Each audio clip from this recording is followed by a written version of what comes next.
We've been waiting for this one and it's finally here. The Apple September event is official, and based on what we've been hearing, the company has been working on quite a bit for this one. So today I want to show you absolutely everything that Apple's going to be announcing on September 9th. From new iPhone 16 models, updated versions of the Apple Watch, a brand new iPad mini, and the biggest update to AirPods that I think we've ever seen. There's so much to talk about today, but first a closer look at this year's invites, as Apple has confirmed the event is happening on Monday, September 9th at 10 a.m. Pacific Standard Time, with the tagline this year being "It's Glow Time," which is one of the less direct but also super direct things that Apple has hinted about in recent history. The imagery Apple's shown off includes a iridescent and glowing Apple logo that kind of morphs and changes shapes that ultimately looks pretty familiar to me. Well, it's pretty much a one-to-one match with the branding that Apple has used for their AI feature set, including Apple Intelligence, which essentially confirms that with this being the iPhone event, this is going to be the year for Apple's first true AI phones to be released. But what exact features are coming? Well, let's start there with the 4 new iPhones for 2024. The lineup is very similar to last year. On the low end, 2 iPhone 16 models, and on the high end, 2 iPhone 16 Pro models. But this time around, these phones are not going to be as different as they have been historically. Because this year, all 4 iPhone 16 models will be sharing the same set of core new AI features that Apple actually previewed a few months ago with Apple Intelligence. Like the brand new version of Siri that's smarter, that understands you better, that has ChatGPT integrated into it. There's an entirely new suite of writing tools to change the way that you word things, to make things more professional or friendly, baked into the iPhone by default now. And most exciting for me are the new image generation features, like Genmoji, where you can just tell your phone what emoji you want to make, and on device instantly it will make it. And even cool features in photos, like the ability to remove people from scenes to give your photos the best and cleanest look that you want them to have. But to be fair, Apple's also releasing these features on last year's iPhone 15 Pro, so what's going to make them feel special on the iPhone 16 lineup? Well, based on everything we're hearing, that's going to come down to the brand new dual chips that Apple's been working on, the A18 for the iPhone 16 and the A18 Pro for the iPhone 16 Pro. Basically, while last year's iPhone 15 Pro can run the AI features, they are going to be significantly more efficient and quick, and probably way less harsh on your phone's battery because of the brand new chipset. Plus, we've also heard that Apple could be building exclusive AI features just for the iPhone 16 lineup with these new chips, including features that you can't get on any of the older iPhones or other Apple products. So expect Apple to talk a lot about that, as well as the other changes that they're bringing to both these phones too. Like on the iPhone 16 and iPhone 16 Plus, Apple's making some minor design changes, like redesigning the camera on the back to be a vertical stack now. That's said to include an upgraded ultra-wide lens, but also support 3D spatial video capture, so if you have the $3,500 Apple Vision Pro, you can watch your 3D immersive videos back on that. And by the way, make sure you hit that subscribe button to stay up to date on the latest iPhone news. The mute switch is also going away on these regular 16s, as Apple is bringing down the action button from the Pros, so you can now remap that to anything instead of only being on ringer or not. But also,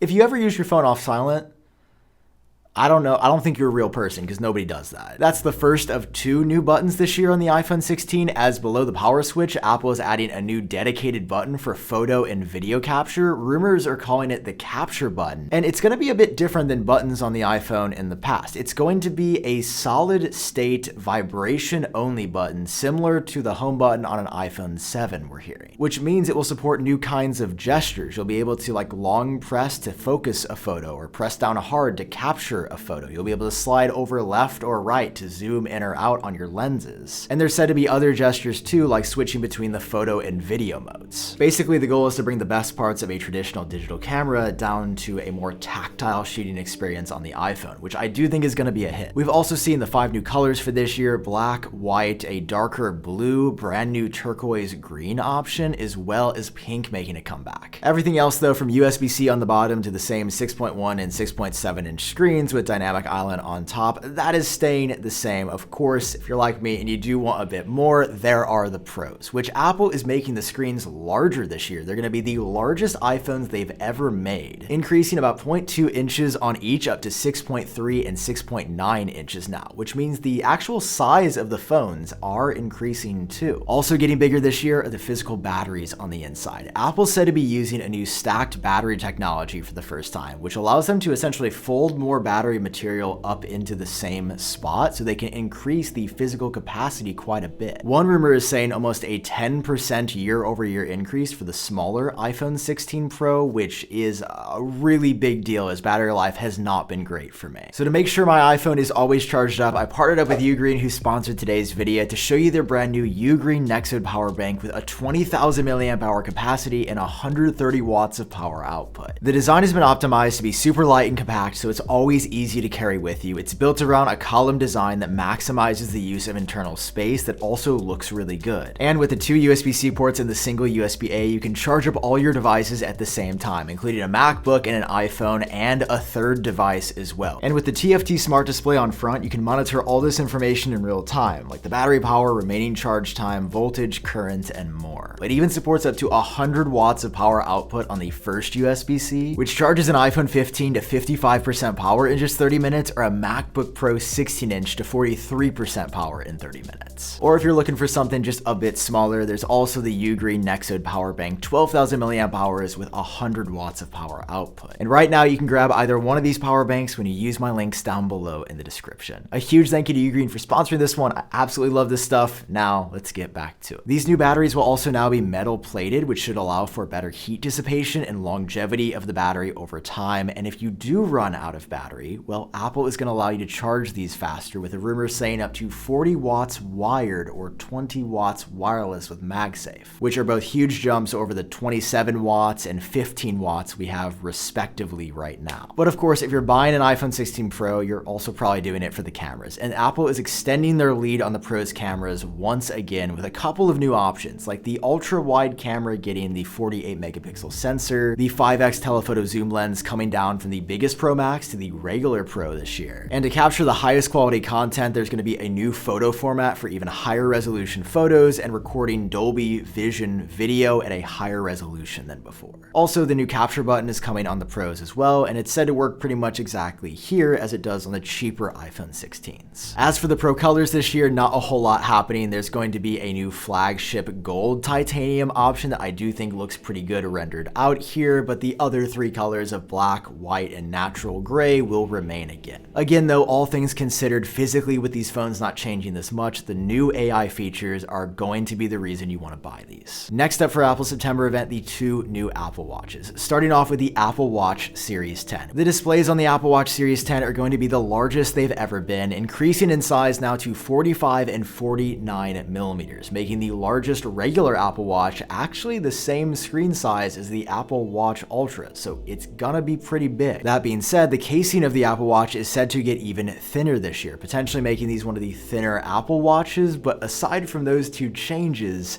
not a whole lot else happening here. On the inside, there's going to be a faster chip for the second year in a row that is built down the road for future AI features, but none of those new Apple Watch AI features are said to be here right away. But larger changes like blood pressure monitoring, which was initially on the docket for 2024, it sounds like that may have been cut and might not be launching this year after all. And other health features like sleep apnea tracking or the long-awaited non-invasive blood glucose monitoring, we're hearing that is still years away, even in 2024. But what about the Apple Watch Ultra 3? This is personally the Apple Watch that I've been wearing since the day it came out. And well, the Apple Watch Ultra 3 unfortunately is not much more exciting, as there is no changes happening in the design, but instead a new black titanium color on the way. There'll also be that new chip on the inside, but that is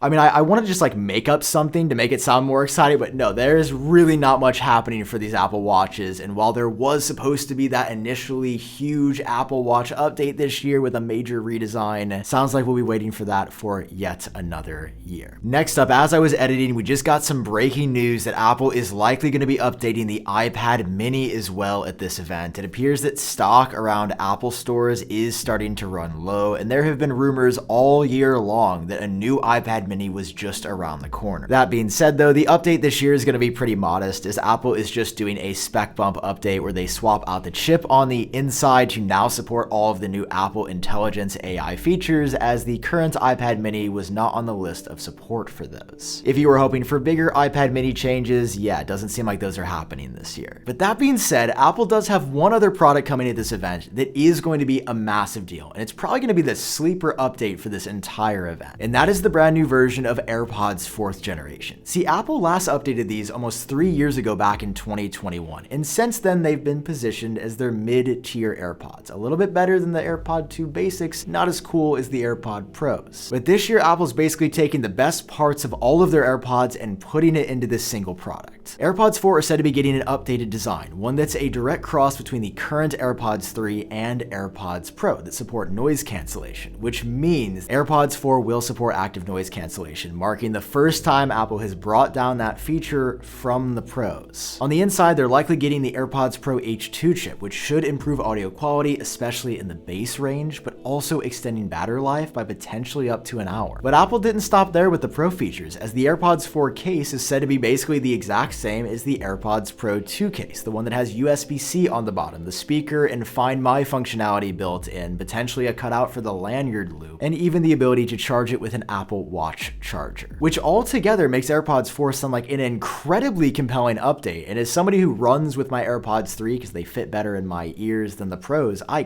cannot wait for these to come out. And next to the iPhone 16 is absolutely the thing I'm most looking forward to at this event. So zooming out here, Apple's September 9th event is going to be a big one. 4 new iPhones, 3 new Apple Watches, a new pair of AirPods 4, plus that new version of the iPad Mini 2. All seemingly confirmed for this event, and I could not be more excited. There's going to be another event later this year for Macs and iPads, and maybe those AirPods Max 2s. Those are going to be coming in the future. Just doesn't sound like immediately right here on September 9th. So make sure you hit that subscribe button in case you haven't already for the latest Apple news. Drop a like if you enjoyed this or you learned something new. Okay, I've been Sam. Hope you're doing well, and I will catch you very soon with way more videos about the iPhone 16. You know I will. You know I will in this Apple event because, you know, I'm absolutely hyped. Okay, see you guys in the next one. Bye-bye.